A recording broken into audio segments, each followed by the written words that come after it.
যখন আমরা মন্দিরে ঢুকি আমাদের বলা হয়েছে কি 4 জনের বেশি মন্দিরে ঢুকবে না। এবার কি ওরা ঠিক করবে কতজন পূজা করবে কতজন করবো না? কিছু করছে ওদের কাটকানো কেন হচ্ছে না? যখন আমাদের উপর হামলা হচ্ছে তখন ওরা কি ঘুমাচ্ছে? আজকে পূজা করছি তখন আমাদের চলে আসছে তোমাদেরকে পূজা করতে হবে না।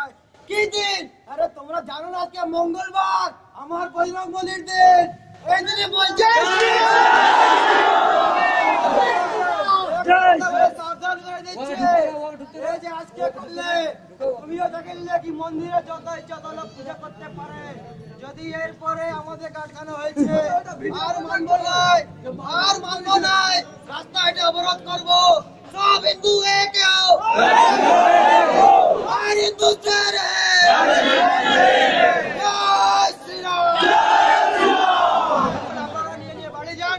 সবাই হিন্দুরাকে জানান যে আপনারা এই যে আমাদের এই ধর্ম পালন করতে দিচ্ছে না। যদি কারো কোনো অসুবিধা থাকে ফোন করে আপনি ইমিডিয়েট রিপোর্ট করুন। যখন প্রোগ্রাম করছি তখন প্রোডাকশন তো বাড়ি যাবো তখন দিতে হবে।